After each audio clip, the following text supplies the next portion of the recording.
नमस्कार दोस्तों। आज मैं आपको जो कहानी सुनाने जा रहा हूं उसका नाम है घासवाली, जिसके लेखक है मुंशी प्रेमचंद। प्रेमचंद अपनी कहानियों के माध्यम से समाज की वास्तविकता को बहुत प्रभावी तरीके से प्रस्तुत करते हैं और घासवाली भी इसी का एक उत्कृष्ट उदाहरण है। मूलिया हरी हरी घास का गट्ठा लेकर आई तो उसका गेहुआ रंग कुछ तमतमाया हुआ था और बड़ी बड़ी मदभरी आंखों में शंका समाई हुई थी। महावीर ने उसका तमतमाया हुआ चेहरा देखकर पूछा, क्या है मूलिया, आज कैसा जी है? मूलिया ने कुछ जवाब न दिया, उसकी आंखें डबडबा गईं। महावीर ने समीप आकर पूछा, क्या हुआ है, बताती क्यों नहीं? किसी ने कुछ कहा है, अम्मा ने डांटा है, क्यों इतनी उदास है? मूलिया ने सिसक कर कहा, कुछ नहीं हुआ, क्या है, अच्छी तो हूं। महावीर ने मूलिया को सिर से पांव तक देखकर कहा, चुपचाप रोएगी, बताएगी नहीं? मूलिया ने बात टालकर कहा, कोई बात भी हो, क्या बताऊं? मूलिया इस ऊसर में गुलाब का फूल थी।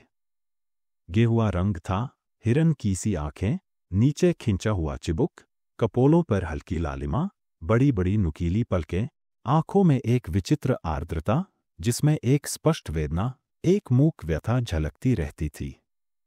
मालूम नहीं चमारों के इस घर में वह अप्सरा कहाँ से आ गई थी।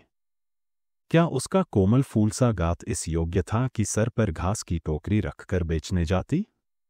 उस गांव में भी ऐसे लोग मौजूद थे जो उसके तलवे के नीचे आंखें बिछाते थे, उसकी एक चितवन के लिए तरसते थे, जिनसे अगर वह एक शब्द भी बोलती तो निहाल हो जाते, लेकिन उसे आए साल भर से अधिक हो गया, किसी ने उसे युवकों की तरफ ताकते या बातें करते नहीं देखा। वह घास लिए निकलती तो ऐसा मालूम होता मानो उषा का प्रकाश सुनहरे आवरण में रंजित अपनी छटा बिखेरता जाता हो। कोई गजलें गाता, कोई छाती पर हाथ रखता, पर मूलिया नीची आंख किए अपनी राह चली जाती। लोग हैरान होकर कहते, इतना अभिमान महावीर में ऐसे क्या सुरखाब के पर लगे हैं, ऐसा अच्छा जवान भी तो नहीं, ना जाने यह कैसे उसके साथ रहती है। मगर आज ऐसी बात हो गई जो इस जाति की और युवतियों के लिए चाहे गुप्त संदेश होती, मूलिया के लिए हृदय का शूल थी। प्रभात का समय था, पवन आम की बौर की सुगंधी से मतवाला हो रहा था, आकाश पृथ्वी पर सोने की वर्षा कर रहा था। मूलिया सिर पर झोआ रखे घास छीलने चली तो उसका गेहुआ रंग प्रभात की सुनहरी किरणों से कुंदन की तरह दमक उठा। एकाएक युवक चैन सिंह सामने से आता हुआ दिखाई दिया। मूलिया ने चाहा कि कतराकर निकल जाए, मगर चैन सिंह ने उसका हाथ पकड़ लिया और बोला, मूलिया, तुझे क्या मुझ पर जरा भी दया नहीं आती? मूलिया का वह फूल सा खिला हुआ चेहरा ज्वाला की तरह दहक उठा। वह जरा भी नहीं डरी, जरा भी न झिझकी, झोंआ जमीन पर गिरा दिया और बोली, मुझे छोड़ दो, नहीं मैं चिल्लाती हूं। चैन सिंह को आज जीवन में एक नया अनुभव हुआ। नीची जातों में रूप माधुर्य का इसके सिवा और काम ही क्या है कि वह ऊंची जात वालों का खिलौना बने। ऐसे कितने ही मार्क उसने जीते थे, पर आज मूलिया के चेहरे का वह रंग, उसका वह क्रोध, वह अभिमान देखकर उसके छक्के छूट गए। उसने लज्जित होकर उसका हाथ छोड़ दिया। मूलिया वेग से आगे बढ़ गई। संघर्ष की गर्मी में चोट की व्यथा नहीं होती, पीछे से टीस होने लगती है। मूलिया जब कुछ दूर निकल गई तो क्रोध और भय तथा अपनी बेकसी को अनुभव करके उसकी आंखों में आंसू भर आए। उसने कुछ देर जब्त किया, फिर सिसक कर रोने लगी। अगर वह इतनी गरीब न होती तो किसी की मजाल थी कि इस तरह उसका अपमान करता। वह रोती जाती थी और घास छीलती जाती थी। महावीर का क्रोध वह जानती थी। अगर उससे कह दे तो वह इस ठाकुर के खून का प्यासा हो जाएगा, फिर न जाने क्या हो। इस ख्याल से उसके रोए खड़े हो गए। इसीलिए उसने महावीर के प्रश्नों का कोई उत्तर न दिया। दूसरे दिन मूलिया घास के लिए न गई। सास ने पूछा, तू क्यों नहीं जाती? और सब तो चली गईं। मूलिया ने सिर झुकाकर कहा, मैं अकेली न जाऊंगी। सास ने बिगड़कर कहा, अकेले क्या तुझे बाघ उठा ले जाएगा? मूलिया ने और भी सिर झुका लिया और दबी हुई आवाज से बोली, सब मुझे छेड़ते हैं। सास ने डांटा, न तू औरों के साथ जाएगी, न अकेली जाएगी, तो फिर जाएगी कैसे? वह साफ साफ क्यों नहीं कहती कि मैं ना जाऊंगी? तो यहां मेरे घर में रानी बन के निबाह न होगा। किसी को चाम नहीं प्यारा होता, काम प्यारा होता है। तू बड़ी सुंदर है, तो तेरी सुंदरता लेकर चाटू। उठा झाबा और घास ला। द्वार पर नीम के दरख्त के साए में महावीर खड़ा घोड़े को मल रहा था। उसने मूलिया को रोनी सूरत बनाए जाते देखा, पर कुछ बोल न सका। उसका बस चलता तो मूलिया को कलेजे में बिठा लेता, आंखों में छिपा लेता, लेकिन घोड़े का पेट भरना तो जरूरी था। घास मोल लेकर खिलाए तो 12 आने रोज से कम ना पड़े। ऐसी मजदूरी ही कौन होती है? मुश्किल से 1.5-2 रुपए मिलते हैं, वह भी कभी मिले कभी ना मिले। जब से यह सत्यानाशी लारियां चलने लगी हैं, एक्के वालों की बधिया बैठ गई है। कोई सेंत भी नहीं पूछता। महाजन से 150 रुपए उधार लेकर एक का और घोड़ा खरीदा था, मगर लारियों के आगे एक्के को कौन पूछता है? महाजन का सूद भी तो न पहुंच सकता था, मूल का कहना ही क्या। ऊपरी मन से बोला, न मन हो तो रहने दो, देखी जाएगी। इस दिलजोई से मूलिया निहाल हो गई। बोली, घोड़ा खाएगा क्या? आज उसने कल का रास्ता छोड़ दिया और खेतों की मेड़ों से होती हुई चली। बार बार सतर्क आंखों से इधर उधर ताकती जाती थी। दोनों तरफ ऊख के खेत खड़े थे। जरा भी खड़खड़ाहट होती, उसका जी सन्न हो जाता कहीं कोई ऊख में छिपा न बैठा हो। मगर कोई नई बात न हुई। ऊख के खेत निकल गए, आमों का बाग निकल गया, सिंचे हुए खेत नजर आने लगे। दूर के कुएं पर पुर चल रहा था। खेतों की मेड़ों पर हरी हरी घास जमी हुई थी। मूलिया का जी ललचाया। यहां आधा घंटे में जितनी घास छिल सकती है, सूखे मैदान में दोपहर तक न छिल सकेगी। यहां देखता ही कौन है? कोई चिल्लाएगा तो चली जाऊंगी। वह बैठकर घास छीलने लगी और 1 घंटे में उसका झाबा आधे से ज्यादा भर गया। वह अपने काम में इतनी तन्मय थी कि उसे चैन सिंह के आने की खबर ही न हुई। एकाएक उसने आहट पाकर सिर उठाया तो चैन सिंह को खड़ा देखा। मूलिया की छाती धक से हो गई। जी में आया भाग जाए, झाबा उलट दे और खाली झाबा लेकर चली जाए, पर चैन सिंह ने कई गज के फासले से ही रुककर कहा, डर मत, भगवान जानता है। मैं तुझसे कुछ न बोलूंगा। जितनी घास चाहे छील ले, मेरा ही खेत है। मूलिया के हाथ सुन्न हो गए, खुरपी हाथ में जमसी गई, घास नजर ही न आती थी। जी चाहता था जमीन फट जाए और मैं समा जाऊं। जमीन आंखों के सामने तैरने लगी। चैन सिंह ने आश्वासन दिया, छीलती क्यों नहीं? मैं तुमसे कुछ कहता थोड़े ही हूं। यहीं रोज चली आया कर, मैं छील दिया करूंगा। मूलिया चित्रलिखित सी बैठी रही। चैन सिंह ने एक कदम आगे बढ़ाया और बोला, तू मुझसे इतना डरती क्यों है? क्या तू समझती है मैं आज भी तुझे सताने आया हूं? ईश्वर जानता है, कल भी तुझे सताने के लिए मैंने तेरा हाथ नहीं पकड़ा था। तुझे देखकर आप ही आप हाथ बढ़ गए। मुझे कुछ सुध ही न रही। तू चली गई तो मैं वहीं बैठकर घंटों रोता रहा। जी में आता था हाथ काट डालूं। कभी जी चाहता था जहर खा लूं। तभी से तुझे ढूंढ रहा हूं, आज तू इस रास्ते से चली आई। मैं सारा हार छानता हुआ यहां आया हूं। अब जो सजा तेरे जी में आवे, दे दे। अगर तू मेरा सिर भी काट ले तो गर्दन न हिलाऊंगा। मैं शोहदा था, लुच्चा था, लेकिन जब से तुझे देखा है, मेरे मन से सारी खोट मिट गई है। अब तो यही जी में आता है कि तेरा कुत्ता होता और तेरे पीछे पीछे चलता, तेरा घोड़ा होता, तब तो तू अपने हाथों से मेरे सामने घास डालती। किसी तरह यह चोला तेरे काम आवे, मेरे मन की यह सबसे बड़ी लालसा है। मेरी जवानी काम न आवे, अगर मैं किसी खोट से ये बातें कर रहा हूं। बड़ा भाग्यवान था महावीर, जो ऐसी देवी उसे मिली। मूलिया चुपचाप सुनती रही, फिर नीचा सिर करके भोलेपन से बोली, तो तुम मुझे क्या करने को कहते हो? चैन सिंह और समीप आकर बोला, बस तेरी दया चाहता हूं। मूलिया ने सिर उठाकर उसकी ओर देखा। उसकी लज्जा न जाने कहाँ गायब हो गई। चुभते हुए शब्दों में बोली, तुमसे एक बात कहूं, बुरा तो न मानोगे? तुम्हारा ब्याह हो गया है या नहीं? चैन सिंह ने दबी जबान से कहा, ब्याह तो हो गया, लेकिन ब्याह क्या है, खिलवाड़ है। मूलिया के होठों पर अवहेलना की मुस्कुराहट झलक पड़ी। बोली, फिर भी अगर मेरा आदमी तुम्हारी औरत से इसी तरह बातें करता तो तुम्हें कैसा लगता? तुम उसकी गर्दन काटने पर तैयार हो जाते कि नहीं?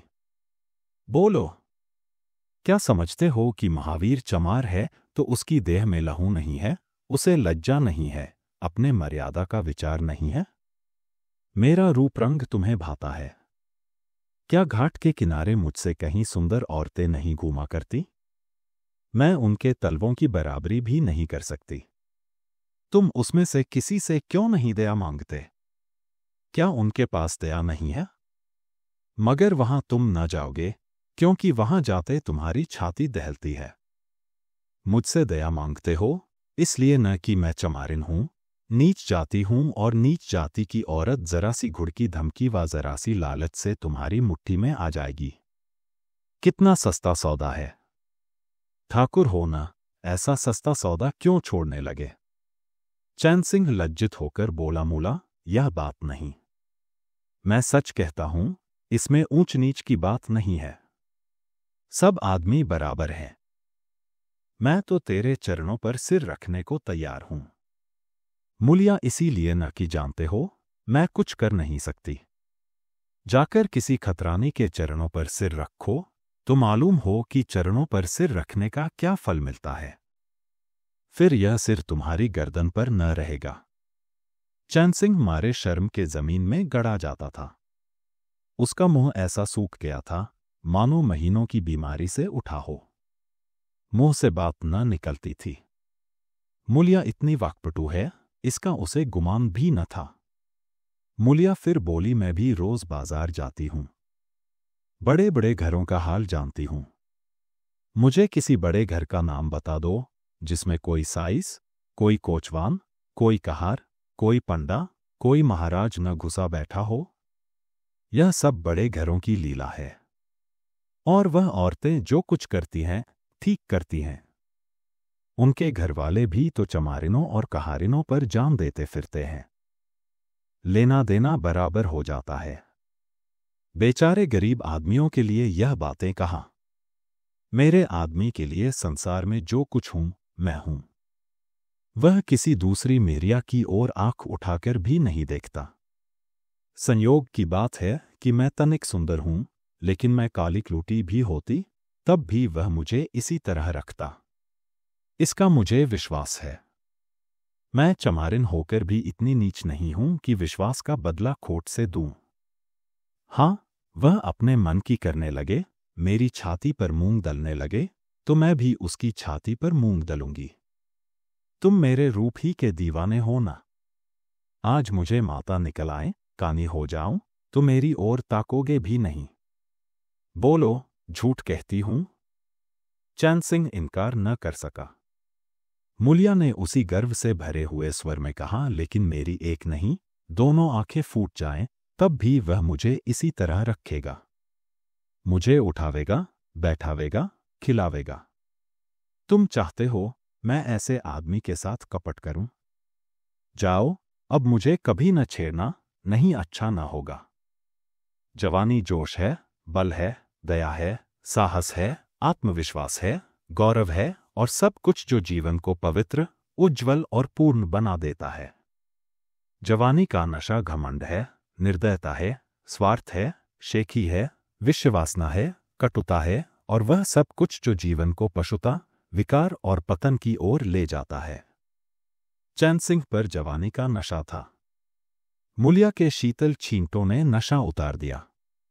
जैसे उबलती हुई चाशनी में पानी के छींटे पड़ जाने से फेन मिट जाता है, मैल निकल जाता है और निर्मल शुद्ध रस निकल आता है। जवानी का नशा जाता रहा, केवल जवानी रह गई। कामिनी के शब्द जितनी आसानी से दीन और ईमान को गारत कर सकते हैं, उतनी ही आसानी से उनका उद्धार भी कर सकते हैं। चैन सिंह उस दिन से दूसरा ही आदमी हो गया। गुस्सा उसकी नाक पर रहता था, बात बात पर मजदूरों को गालियां देना, डांटना और पीटना उसकी आदत थी। असामी उससे थरथर कांपते थे।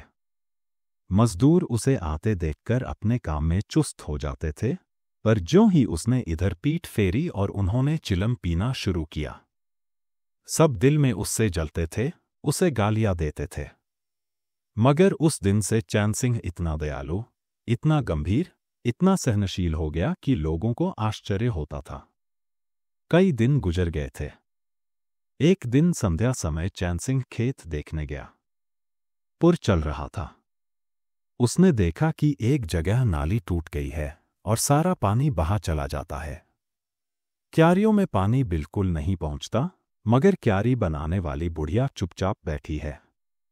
उसे इसकी जरा भी फिक्र नहीं है कि पानी क्यों नहीं आता। पहले यह दशा देखकर चैन सिंह आपे से बाहर हो जाता। उस औरत की उस दिन मजूरी काट लेता और पुर चलाने वालों को घुड़कियां जमाता, पर आज उसे क्रोध नहीं आया। उसने मिट्टी लेकर नाली बांध दी और खेत में जाकर बुढ़िया से बोला, तू यहां बैठी है और पानी सब बहा जा रहा है।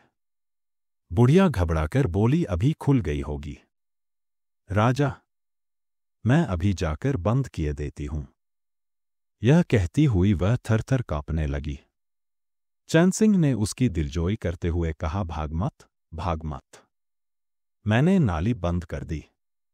बुढ़ू कई दिन से नहीं दिखाई दिए, कहीं काम पर जाते हैं कि नहीं। बुढ़िया गदगद होकर बोली, आजकल तो खाली ही बैठे हैं भैया, कहीं काम नहीं लगता। चैन सिंह ने नम्र भाव से कहा, तो हमारे यहां लगा दे। थोड़ा सा सन रखा है, उसे काट दे।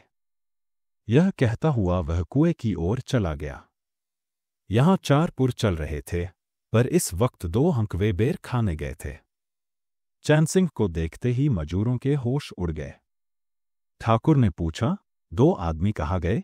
तो क्या जवाब देंगे? सबके सब डांटे जाएंगे। बेचारे दिल में सहमे जा रहे थे। चैन सिंह ने पूछा, वह दोनों कहाँ चले गए?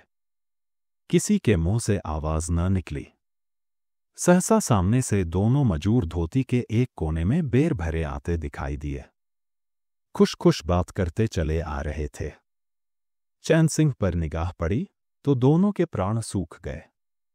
पांव मनमन भर के हो गए। अब ना आते बनता है, ना जाते। दोनों समझ गए कि आज डांट पड़ी, शायद मजूरी भी कट जाए। चाल धीमी पड़ गई। इतने में चैन सिंह ने पुकारा, बढ़ आओ, बढ़ आओ, कैसे बेर हैं? लाओ जरा मुझे भी दो, मेरे ही पेड़ के हैं ना। दोनों और भी सहम उठे। आज ठाकुर जीता न छोड़ेगा। कैसा मिठा मिठा कर बोल रहा है, उतनी ही भिगो भिगो कर लगाएगा।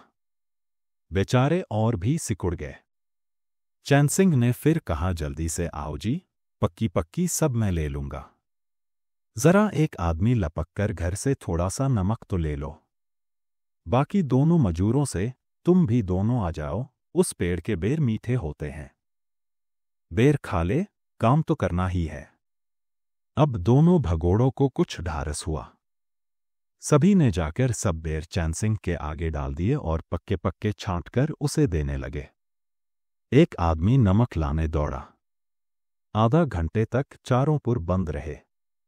जब सब बेर उड़ गए और ठाकुर चलने लगे तो दोनों अपराधियों ने हाथ जोड़कर कहा, भैया जी, आज जान बख्शी हो जाए, बड़ी भूख लगी थी, नहीं तो कभी ना जाते। चैन सिंह ने नम्रता से कहा, तो इसमें बुराई क्या हुई? मैंने भी तो बेर खाए। एक आधा घंटे का हरज हुआ, यही ना? तुम चाहोगे तो घंटे भर का काम आधा घंटे में कर दोगे। ना चाहोगे दिन भर में भी घंटे भर का काम ना होगा। चैन सिंह चला गया तो चारों बातें करने लगे। एक ने कहा, मालिक इस तरह रहे तो काम करने में जी लगता है, यह नहीं कि हरदम छाती पर सवार। दूसरा, मैंने तो समझा आज कच्चा ही खा जाएंगे। तीसरा, कई दिन से देखता हूं मिजाज नरम हो गया है। चौथा, सांझ को पूरी मजूरी मिले तो कहना। पहला, तुम तो हो गोबरगनस, आदमी का रुख नहीं पहचानते। दूसरा, अब खूब दिल लगाकर काम करेंगे। तीसरा, और क्या, जब उन्होंने हमारे ऊपर छोड़ दिया तो हमारा भी धर्म है कि कोई कसर ना छोड़े। चौथा, मुझे तो भैया ठाकुर पर अब भी विश्वास नहीं आता। एक दिन चैन सिंह को किसी काम से कचहरी जाना था। 5 मील का सफर था। यूं तो वह बराबर अपने घोड़े पर जाया करता था, पर आज धूप बड़ी तेज हो रही थी। सोचा एक्के पर चला चलूं। महावीर को कहला भेजा मुझे लेते जाना। कोई 9 बजे महावीर ने पुकारा। चैन सिंह तैयार बैठा था। चटपट एक्के पर बैठ गया। मगर घोड़ा इतना दुबला हो रहा था, एक्के की गद्दी इतनी मैली और फटी हुई, सारा सामान इतना रद्दी कि चैन सिंह को उस पर बैठते शर्म आई। पूछा, यह सामान क्यों बिगड़ा हुआ है महावीर? तुम्हारा घोड़ा तो इतना दुबला कभी न था, क्या आजकल सवारियां कम हैं क्या? महावीर ने कहा, नहीं मालिक, सवारियां काहे नहीं है, मगर लारियों के सामने एक्के को कौन पूछता है। कहाँ 2-2.5-3 की मजूरी करके घर लौटता था, कहाँ अब 20 आने पैसे भी नहीं मिलते। क्या जानवर को खिलाऊं, क्या आप खाऊं? बड़ी विपत्ति में पड़ा हूं। सोचता हूं एक का घोड़ा बेच बाच कर आप लोगों की मजूरी कर लूं, पर कोई गाहक नहीं लगता। ज्यादा नहीं तो 12 आने तो घोड़े ही को चाहिए, घास ऊपर से। जब अपना ही पेट नहीं चलता तो जानवर को कौन पूछे। चैन सिंह ने उसके फटे हुए कुर्ते की ओर देखकर कहा, 2-4 बीघे खेती क्यों नहीं कर लेते? महावीर सिर झुकाकर बोला, खेती के लिए बड़ा पौरुख चाहिए मालिक। मैंने तो यही सोचा है कि कोई गाहक लग जाए तो एक्के को औने पौने निकाल दूं, फिर घास छील कर बाजार ले जाया करूं। आजकल सासपतोहू दोनों छीलती हैं, तब जाकर 10-12 आने पैसे नसीब होते हैं। चैन सिंह ने पूछा, तो बुढ़िया बाजार जाती होगी? महावीर लजाता हुआ बोला, नहीं भैया, वह इतनी दूर कहाँ चल सकती है। घरवाली चली जाती है, दोपहर तक घास छीलती है, तीसरे पहर बाजार जाती है, वहां से घड़ी रात गए लौटती है। हलकान हो जाती है भैया, मगर क्या करूं, तकदीर से क्या जोर। चैन सिंह कचहरी पहुंच गए और महावीर सवारियों की टोह में इधर उधर इक्के को घुमाता हुआ शहर की तरफ चला गया। चैन सिंह ने उसे 5 बजे आने को कह दिया। कोई 4 बजे चैन सिंह कचहरी से फुर्सत पाकर बाहर निकले। हाथे में पान की दुकान थी। जरा और आगे बढ़कर एक घना बरगद का पेड़ था, उसकी छाह में 20 ही तांगे एक्के फिकने खड़ी थीं। घोड़े खोल दिए गए थे। वकीलों, मुख्तारों और अफसरों की सवारियां यहीं खड़ी रहती थी। चैन सिंह ने पानी पिया, पान खाया और सोचने लगा, कोई लारी मिल जाए तो जरा शहर चला जाऊं कि उसकी निगाह एक घास वाली पर पड़ गई। सिर पर घास का झाबा रखे साइसों से मोलभाव कर रही थी। चैन सिंह का हृदय उछल पड़ा, यह तो मुलिया है। बनीठनी एक गुलाबी साड़ी पहने कोचवानों से मोलतोल कर रही थी। कई कोचवान जमा हो गए थे। कोई उससे दिललगी करता था, कोई घूरता था, कोई हंसता था। एक काले क्लूटे कोचवान ने कहा, मूला, घास तो उड़ के अधिक से अधिक 6 आने की है। मूलिया ने उन्माद पैदा करने वाली आंखों से देखकर कहा, 6 आने पर लेना है तो सामने घसियारिने बैठी हैं, चले जाओ, 2-4 पैसे कम में पा जाओगे, मेरी घास तो 12 आने में ही जाएगी। एक अधेड़ कोचवान ने फिटन के ऊपर से कहा, तेरा जमाना है, 12 आने नहीं 1 रुपया मांग। लेने वाले झक मारेंगे और लेंगे। निकलने दे वकीलों को, अब देर नहीं है। एक तांगे वाले ने, जो गुलाबी पगड़ी बांधे हुए था, बोला, बुढ़ू के मुंह में पानी भर आया, अब मुलिया काहे को किसी की ओर देखेगी। चैन सिंह को ऐसा क्रोध आ रहा था कि इन दुष्टों को जूते से पीटे। सबके सब कैसे उसकी ओर टकटकी लगाए ताक रहे हैं, आंखों से पी जाएंगे। और मुलिया भी यहां कितनी खुश है, न लजाती है, न झिझकती है, न दबती है। कैसा मुस्किरा मुस्किराकर, रसीली आंखों से देख देख कर सिर का अंचल खिसका खिसका कर मुंह मोड़ मोड़ कर बातें कर रही है। वही मूलिया जो शेरनी की तरह तड़प उठी थी। इतने में 4 बजे। अमले और वकील मुख्तारों का एक मेलासा निकल पड़ा। अमले लारियों पर दौड़े। वकील मुख्तार इन सवारियों की ओर चले। कोचवानों ने भी चटपट घोड़े जोते। कई महाशयों ने मूलिया को रसिक नेत्रों से देखा और अपनी अपनी गाड़ियों पर जा बैठे। एकाएक मूलिया घास का झाबा लिए उस फिटन के पीछे दौड़ी। फिटन में एक अंग्रेजी फैशन के जवान वकील साहब बैठे थे। उन्होंने पावदान पर घास रखवा ली, जेब से कुछ निकालकर मूलिया को दिया। मूलिया मुस्कराई। दोनों में कुछ बातें भी हुईं जो चैन सिंह न सुन सके। एक क्षण में मूलिया प्रसन्नमुख घर की ओर चली। चैन सिंह पानवाले की दुकान पर विस्मृति की दशा में खड़ा रहा। पानवाले ने दुकान बढ़ाई, कपड़े पहने और केबिन का द्वार बंद करके नीचे उतरा तो चैन सिंह की समाधि टूटी। पूछा, क्या दुकान बंद कर दी? पानवाले ने सहानुभूति दिखाकर कहा, इसकी दवा करो ठाकुर साहब, यह बीमारी अच्छी नहीं है। चैन सिंह ने चकित होकर पूछा, कैसी बीमारी? पानवाला बोला, कैसी बीमारी? आधा घंटे से यहां खड़े हो जैसे कोई मुर्दा खड़ा हो। सारी कचहरी खाली हो गई, सब दुकानें बंद हो गईं, मेहतर तक झाड़ू लगाकर चल दिए। तुम्हें कुछ खबर हुई? यह बुरी बीमारी है, जल्दी दवा कर डालो। चैन सिंह ने छड़ी संभाली और फाटक की ओर चला कि महावीर का एक का सामने से आता दिखाई दिया। कुछ दूर एक का निकल गया तो चैन सिंह ने पूछा, आज कितने पैसे कमाए महावीर? महावीर ने हंसकर कहा, आज तो मालिक दिन भर खड़ा ही रह गया, किसी ने बेगार में भी न पकड़ा, ऊपर से 4 पैसे की बीड़ियां पी गया। चैन सिंह ने जरा देर के बाद कहा, मेरी एक सलाह है, तुम मुझसे 1 रुपया रोज लिया करो। बस जब मैं बुलाऊं तो 1 का लेकर चले आया करो। तब तो तुम्हारी घरवाली को घास लेकर बाजार न जाना पड़ेगा। बोलो, मंजूर है? महावीर ने सजल आंखों से देखकर कहा, मालिक आप ही का तो खाता हूं, आपकी प्रजा हूं। जब मर्जी हो पकड़ मंगवाइए, आपसे रुपए। चैन सिंह ने बात काटकर कहा, नहीं, मैं तुमसे बेगार नहीं लेना चाहता। तुम मुझसे 1 रुपया रोज ले जाया करो। घास लेकर घरवाली को बाजार मत भेजा करो। तुम्हारी आबरू मेरी आबरू है। और भी रुपए पैसे का जब काम लगे बेखटके चले आया करो। हां, देखो, मूलिया से इस बात की भूल कर भी चर्चा न करना। क्या फायदा? कई दिनों के बाद संध्या समय मूलिया चैन सिंह से मिली। चैन सिंह असामियों से मालगुजारी वसूल करके घर की ओर लपका जा रहा था कि उसी जगह जहां उसने मूलिया की बाह पकड़ी थी, मूलिया की आवाज कानों में आई।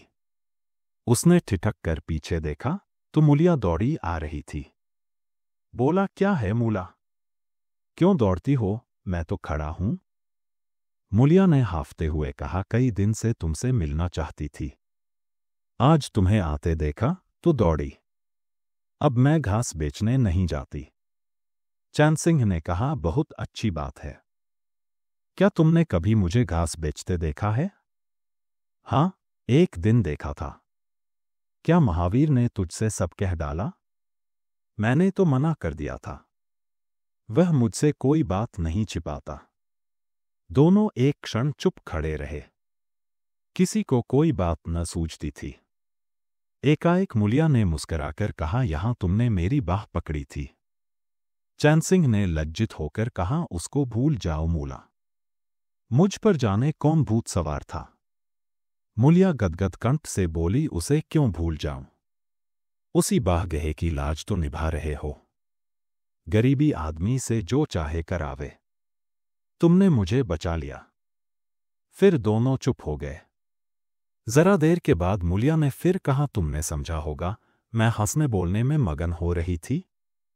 चैन सिंह ने बलपूर्वक कहा, नहीं मूलिया, मैंने एक क्षण के लिए भी नहीं समझा। मूलिया मुस्कराकर बोली, मुझे तुमसे यही आशा थी और है। पवन सिंचे हुए खेतों में विश्राम करने जा रहा था, सूर्य निशा की गोद में विश्राम करने जा रहा था, और उस मलिन प्रकाश में चैन सिंह मुलिया की विलीन होती हुई रेखा को खड़ा देख रहा था। ऐसी और रोचक कहानियों के लिए हमारे चैनल को सब्सक्राइब करना ना भूलें और अपने दोस्तों से भी साझा करें। मैं आपसे जल्द ही मिलता हूँ अगली वीडियो के साथ।